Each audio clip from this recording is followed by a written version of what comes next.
Important to underline that close to 90% of truckers in this country are vaccinated, like close to 90% of Canadians.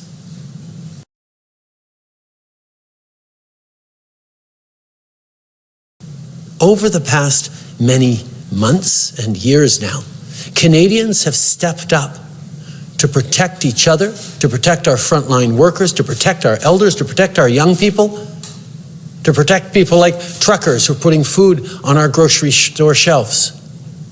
Canadians have stepped up to do the right thing to protect the freedoms and the rights of Canadians to get back to the things we love to do.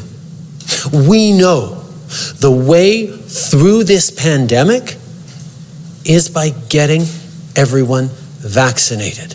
And the overwhelming majority, close to 90%.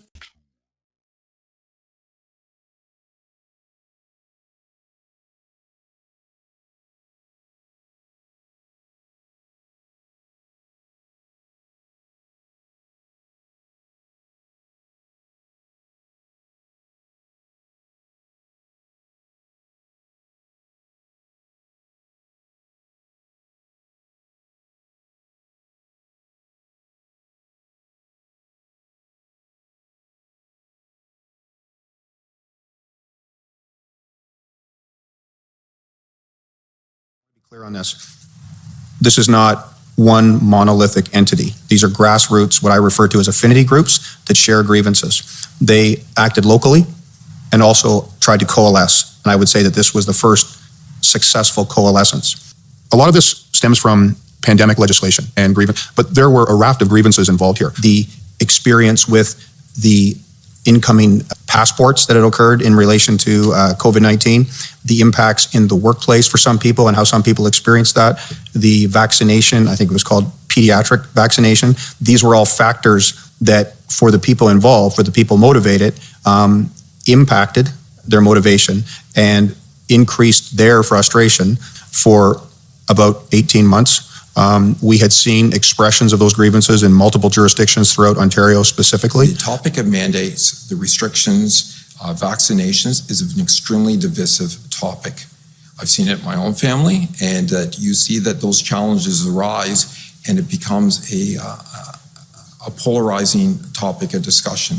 So yes, it does have the potential to create language and debate amongst people who are normally cooperative.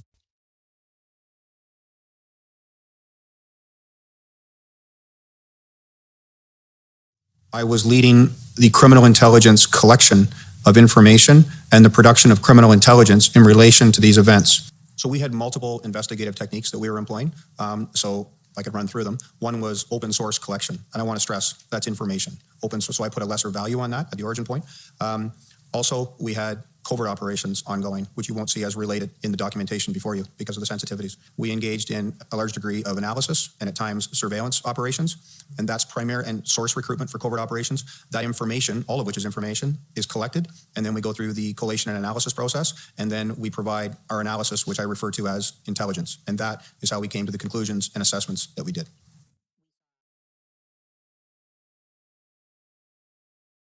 We saw significant support.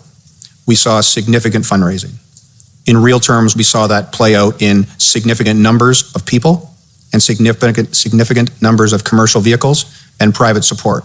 In fact, our information from coming across Western Canada was not only that, it was almost unanimous in our calls that there were people lined up on the sides of highways and on overpasses. And we even got to the point of talking about inclement weather, that people were there, and we were quite surprised.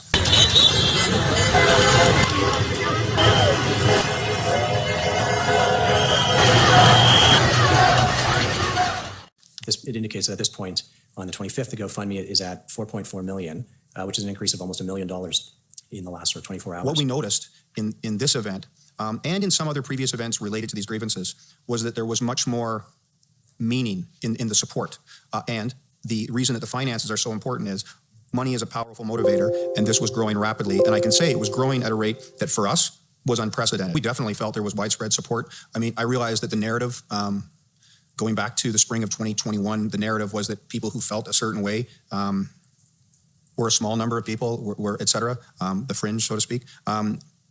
This was difficult for us to deal with in policing in Ontario, specifically because there was a large degree of support and there were a number of instances. So it spoke to that support.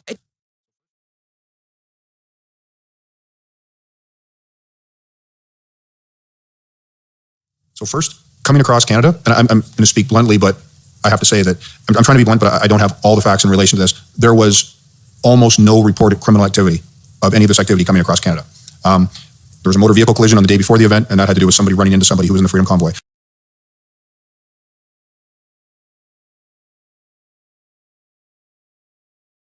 So it was conspicuous for the absolute lack of criminal activity. In terms of being armed, I want to be clear on this. We had we produced no intelligence to indicate that these individuals would be armed.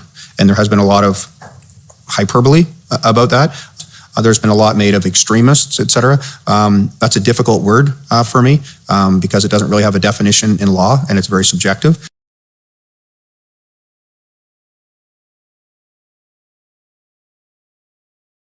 You're expressing the concern that this narrative around extremism is not consistent with the intelligence that you gathered, collected, reviewed over the course of the weeks leading up to these events. That's correct.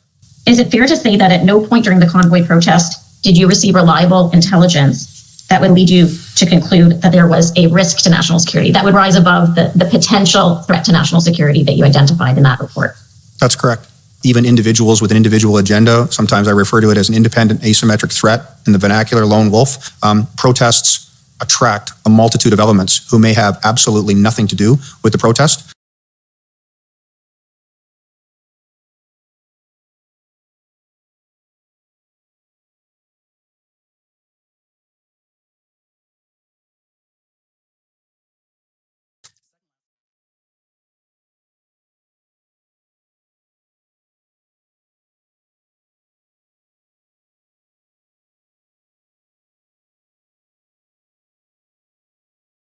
Second last paragraph of the second page.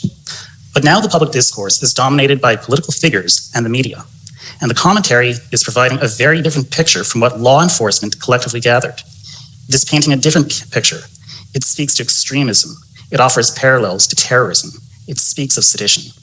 I was concerned by comments made publicly by public figures and in the media that I believed were not premised in fact. When I read accounts that the state of Russia had something to do with it, or that this was a result of American influence, either financially or ideologically, or that Donald Trump was behind it, or that it was un-Canadian, or that the people participating were un-Canadian, and that they were not Canadian views and they were extremists, I found it to be problematic. But I did not see validation for those assertions.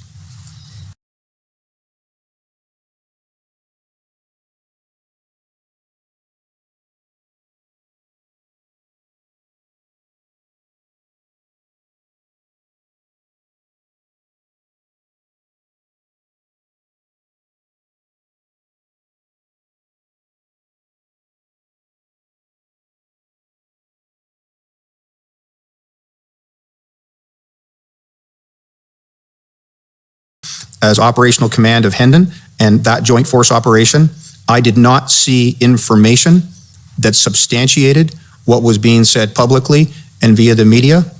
And I found that the subjective assertions sensationalized, yes, and exacerbated conflict.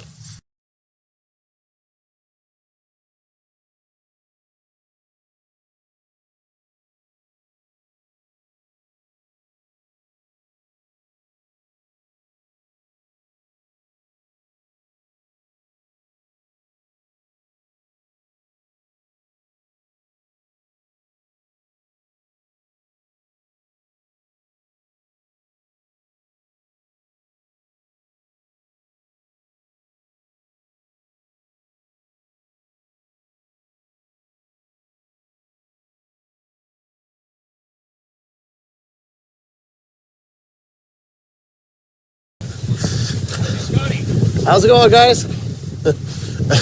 What's that? Sorry. that there? You told me to F off. Alt-right, asshole. Yeah, get me on camera. So, sorry, what am I? I called you an alt-right asshole.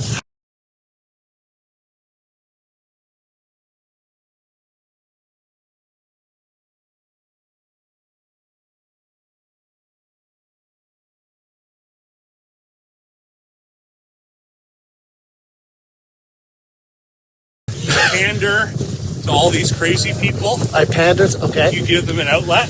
All right. And you give the mentally ill, seditious, treasonous sons of bitches airtime.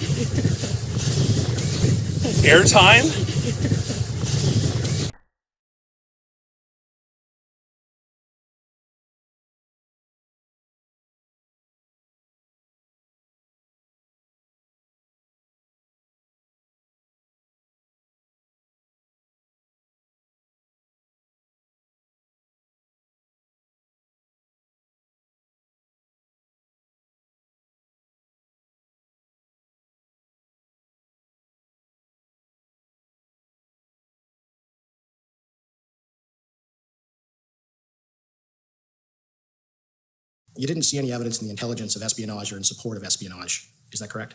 That's correct. You didn't see any evidence in the intelligence of sabotage or anything in support of sabotage.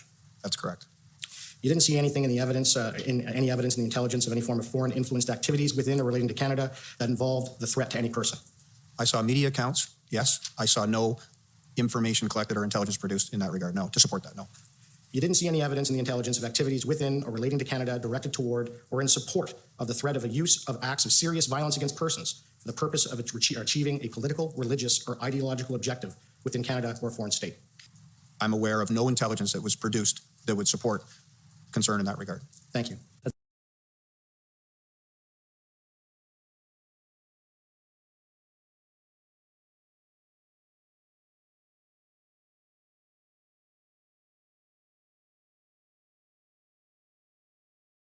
There are multiple media outlets, and even the definition of media has altered substantially, and there are multiple perspectives, and some of those perspectives seem to be based in confirming a worldview as opposed to, and I'm not talking about editorials because that's different.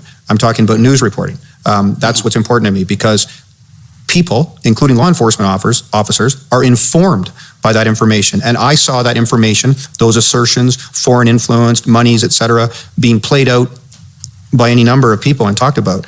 And I would challenge that. And my point in this email was to make this point, which I believe is an ethical and moral point, and a point premised in law. Things like mens rea and actus reus are incredibly important in this, in determining what we see and what we base it on. So the labeling was problematic to me.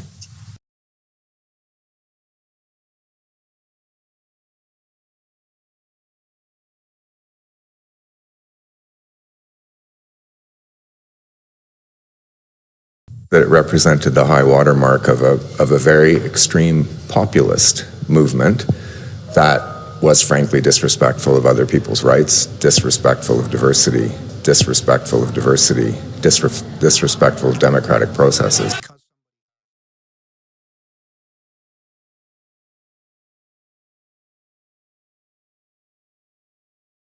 Many of these entities are social movements that have perspectives that diverge from the mainstream. They may not be engaged in criminal activity, nor do we have grounds to believe or suspect that they are.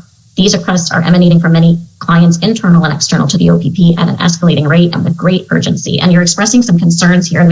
Can you explain the nature of your concerns about these requests for intelligence about various entities? There seems to be a causal linkage in some people's minds between certain things that are not illegal or criminal. They just may not be in line with, and a nexus to somehow an intelligence threat. I heard terminology, that person is right wing, so, and then therefore an assumption. There always seems to be an overreach that comes with this politicization. And I've had many instances where I've been asked to go through these intelligence checks without the reasonable grounds to suspect or believe that there is a threat posed. There is merely the presence of something or someone that someone doesn't like. You noted you were concerned that the targets of these requests were not engaged in criminal activity, or there was no reasonable and probable grounds to believe that they were. Is that right? Yeah, because somebody has, I'm just going to use an example. a Trump sticker on their bumper does not a requirement to put the powers of the state against that individual. It illustrates to me that somebody who owned that car previously or currently supported or wanted to be seen as supporting a former president or candidate Trump. And it's as simple as that.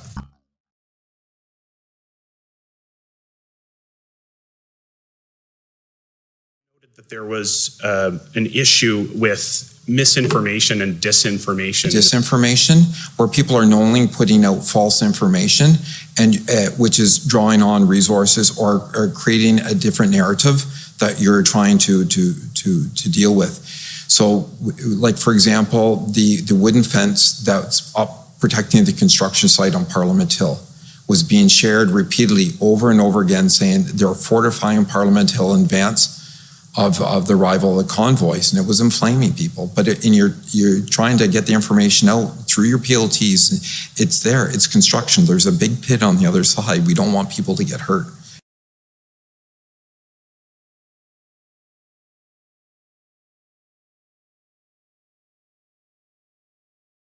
$3,000 tickets is a lot. That's a lot of interactions with a lot of protesters, and not a single assaulting a peace officer charge was laid in relation to your bylaw officers. That's correct. The plan was that other vehicles would go there, and then there would be some other vehicles that would go to Wellington. Is that correct? Correct. Right. And the city agreed to that. Yes. Right. Is it not true that the protest leaders were actually concerned about maintaining the safety lanes and raised that with you? They did. Right. And they wanted to ensure that the lanes were open so that emergency vehicles could always get through? Correct. Right. And the protest leaders cooperated with you and the city in maintaining those safety lanes, right? Yes. Right. And they maintained them? For the most part, yes. Yeah. And when new trucks would even arrive, they even organized to talk with what they referred to as block captains. Did they relay that to you? No. All right. But when new vehicles had arrived, to your knowledge, you agree that they always organized to make sure that those safety lanes were open? Yes.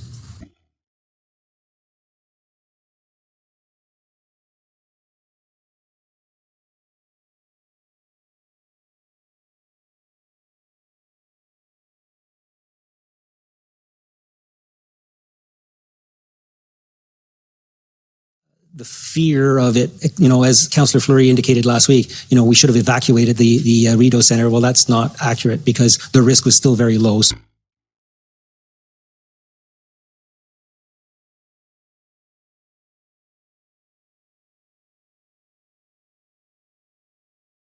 So it was an alarm call for the fire service. The fire service responded with 4 different trucks from different directions, from different fire stations, which is normal from a deployment of our resources perspective. We don't respond with just one truck. We respond with multiple, especially for a high-risk setting like a hotel. On arrival, one of the trucks, got close enough but didn't get very close, and that's what was observed by the hotel. And I thought, oh my God, if there's an emergency, they can't get in here. The reality is there was 3 other trucks responding. The responders were already in the hotel dealing with the incident. There was no delay in response. The risk of this call was very low, and we had pre-planned that facility daily, and we've had conversations with the manager since. So really from a risk perspective, it was a relatively low risk event, but it wasn't deemed as high risk as it was being first explained.